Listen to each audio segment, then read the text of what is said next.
ఘట్టములలో ఒకటి షణ్ముఖోత్పత్తి అంటారు. ఇది ఎంత శక్తివంతం అంటే గర్భిణీ స్త్రీలు కానీ ఈ సర్గల్ని పారాయణ చేస్తే తప్పకుండా వాళ్ళకి సంతానం కలుగుతుంది, సంతానం ఉత్తమమైన సంతానం కలుగుతుంది, ఎటువంటి సమస్యలు లేకుండా వాళ్ళకి ప్రసవం అవుతుంది. అంత శక్తి ఇందులోనే ఉంది. ఇందులోనే వాల్మీకి మహర్షి కుమార సంభవం అన్న మాట వాడారు. పెద్దవాళ్ళు ఏం చెప్తారంటే వాల్మీకి మహర్షి అసలు ఎప్పుడూ ఫలశ్రుతి చెప్పరు, ఈ సర్గ చదివితే ఇది వస్తుందని చెప్పరు.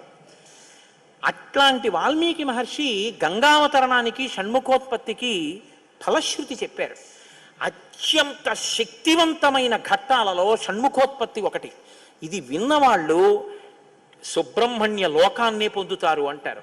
అంత శక్తివంతం. ఇందులో కుమార సంభవం అన్న మాట వాల్మీకి మహర్షి వాడారు. దీన్నే కాళిదాస్ గారు